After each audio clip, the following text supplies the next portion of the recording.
Assalamualaikum warahmatullahi wabarakatuh. Balik lagi dengan saya Ferry di channel Pengen Jadi Hacker.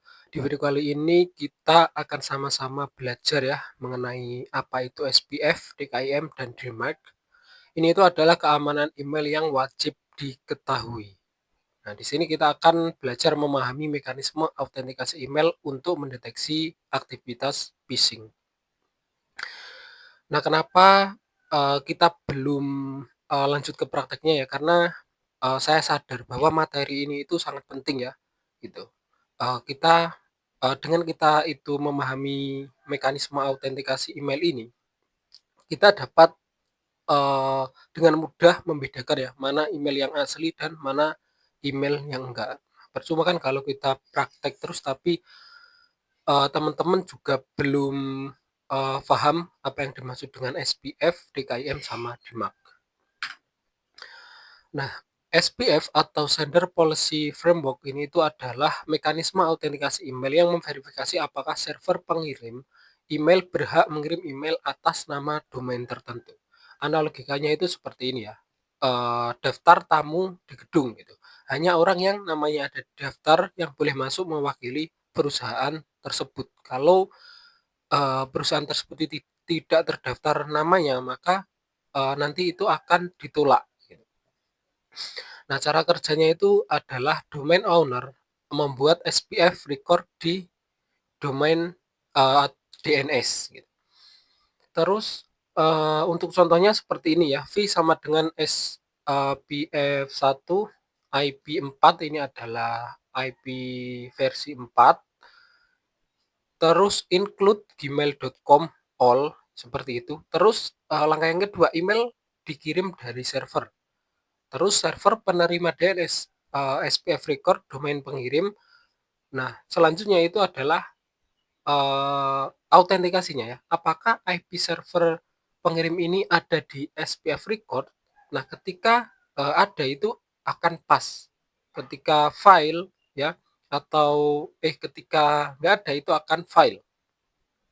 Nah, pas ini artinya adalah email yang legitimate atau email aslinya. Nah, kalau file ini adalah email yang palsu ya atau email yang suspicious, yang mencurigakan. Itu. Nah, untuk hasil dari SPF teman-teman bisa lihat di tabel sebelah kanan ya. Ketika statusnya itu pas, server pengirim ini artinya diizinkan, terus file server pengirim tidak diizinkan, soft file server pengirim tidak diizinkan tapi tidak langsung ditolak, terus neutral itu tidak ada kebijakan sama sekali, terus non tidak ada SPF record. Nah, tapi yang paling sering saya temui itu adalah pas sama file itu ya.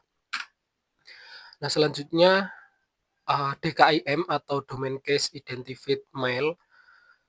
DKIM ini adalah mekanisme autentikasi email yang memverifikasi bahwa email tidak dimodifikasi selama pengiriman menggunakan digital signature atau tanda tangan digital ya. Analogikanya itu seperti segel pada amplop surat. Jika segelnya ini rusak berarti surat sudah diubah oleh orang lain di tengah jalan ya. Maksudnya itu dienkripsi seperti itu.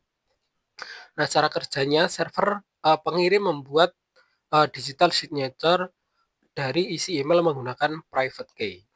Terus signature ditambahkan ke header email. Nah, untuk contohnya seperti ini ya, DKIM signature V ini adalah versi 1A RSA SHA ini adalah versi apa? Hashnya, terus D ini adalah domainnya. Nah, terus itu kan dari pengirim. Nah, kalau dari penerima itu server penerima mengambil public key dari DNS-nya, terus memverifikasi signature menggunakan public key. Nah, selanjutnya adalah metode autentikasinya. Nah, signature-nya apakah valid apa enggak? Ketika valid itu akan pas, ketika tidak valid itu akan fail. Pas ini email asli, yang fail itu adalah email modifikasi. Oke, teman-teman lihat di sebelah kanan ya, ini itu adalah status dari DKIM.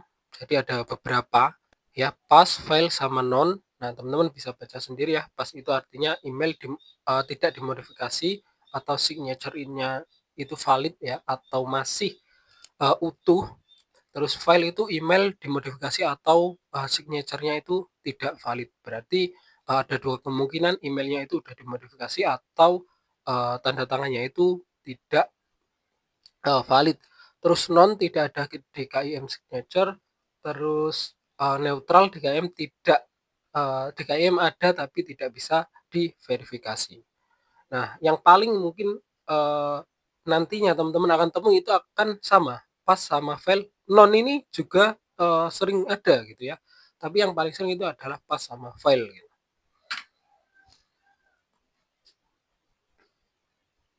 Selanjutnya itu ada DMARC atau Domain Based Message Authentication Reporting and Conformance. Nah, ini itu adalah kebijakan yang menentukan apa yang harus dilakukan server penerima jika email gagal verifikasi SPF atau DKIM. Nah, jadi ini itu adalah tahapan terakhirnya ya. Jika server tidak jika email gagal verifikasi oleh SPF sama DKIM. Nah, DMARC juga memberikan laporan ke domain owner tentang email yang gagal verifikasi. Nah, analogikanya itu seperti SOP satpam di gedung. Ya, jika ada orang yang tidak ada di daftar menu, ya, daftar tamu maksudnya, itu maka artinya apa? SPF file, ya, atau segelnya rusak. Nah, segelnya tersebut itu adalah DKIM. Orang yang ada di daftar tamu itu adalah SPF, terus segelnya itu adalah DKIM, ya. Nah, terus SOP itu menentukan apakah orang itu harus diusir, ya, atau di reject, atau ditahan terlebih dahulu di karantina, atau dibiarkan masuk tapi dicatat, ya. Biarkan masuk tapi dicatat itu artinya non. Nah, ini mungkin yang akan teman-teman juga temui. Untuk cara kerjanya itu adalah yang pertama email masuk, terus mengecek SPF sama DKIM. Nah, terus SPF sama DKIM-nya ini pas atau enggak gitu. Maksudnya asli apa enggak gitu ya. Jika yes itu emailnya itu akan oke. Nah, tapi kalau no ya atau tidak pas itu akan mengecek DMARC policy-nya gitu ya. Nah, terus hasil akhirnya apa? Sama seperti yang di mana tadi? Eh, nah, di analogi tersebut ya, ada reject, ada karantina sama non. Itu non karantina sama reject.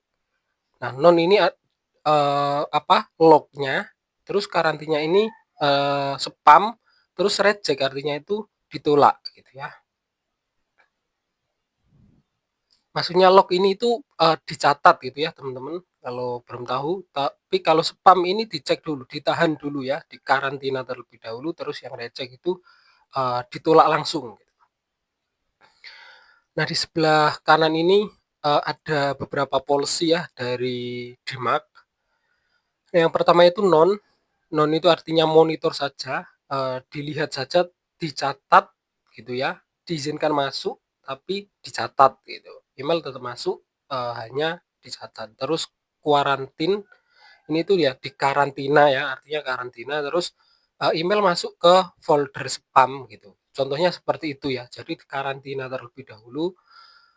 Terus yang reject itu artinya ditolak ya, email langsung ditolak. Nah, untuk contoh DMARC record di DNS-nya itu seperti ini. Versionnya ini adalah DMARC versi 1, terus P ini adalah apa?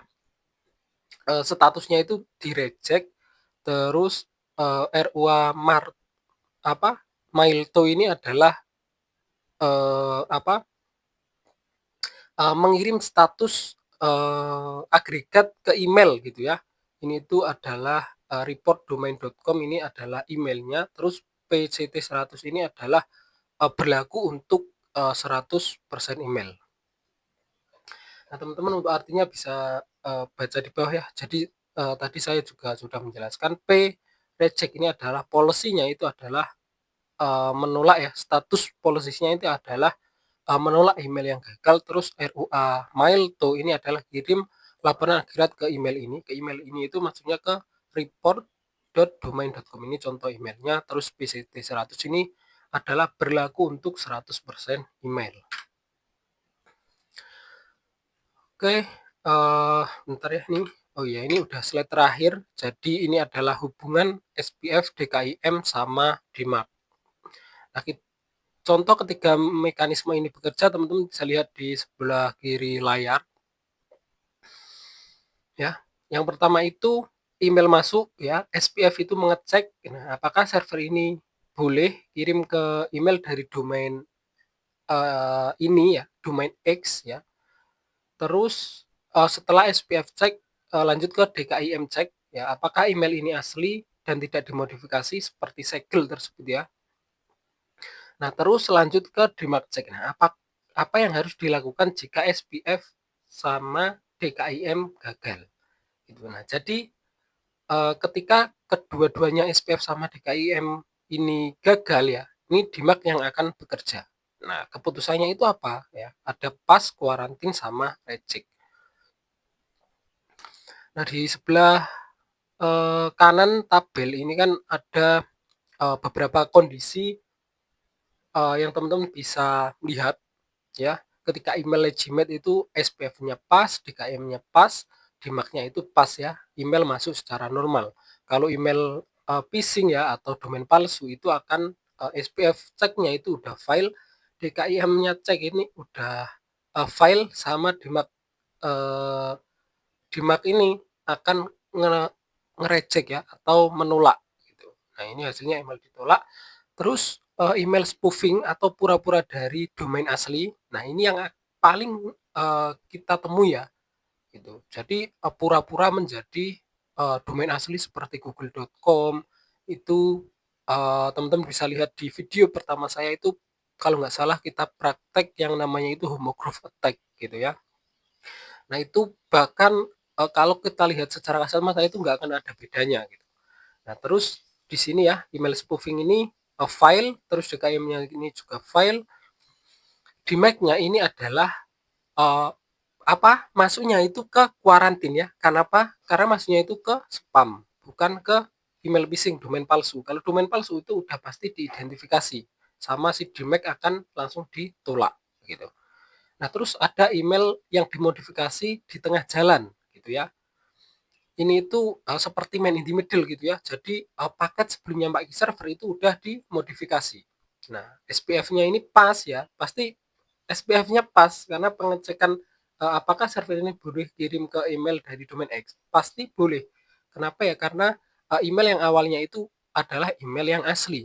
Nah, terus di bagian DKIM ini adalah apakah email ini asli dan tidak dimodifikasi? Jawabannya pasti file ya, karena email ini itu udah dimodifikasi. Nah, DMARC-nya artinya apa? Ya pasti mengkarantina terlebih dahulu gitu ya. Nah, hasilnya masuknya ke spam lagi. Nah, kesimpulannya teman-teman bisa lihat ya di sini, SPF itu verifikasi ya, siapa yang mengirim. Gitu. Terus eh, DKIM ini adalah verifikasi isi email tidak diubah gitu ya. Jadi memastikan email ini itu utuh, belum diubah. Terus DMARC ini adalah, DMARC itu kebijakannya gitu ya. Jika SPF sama DKIM gagal seperti itu. Ketiga mekanisme ini yang akan kita analisa saat praktek menganalisis email phishing gitu. Oke, jika teman-teman itu ada yang masih bingung atau ada yang mau ditanyakan, silahkan tinggalkan di kolom komentar. Wassalamualaikum warahmatullahi wabarakatuh.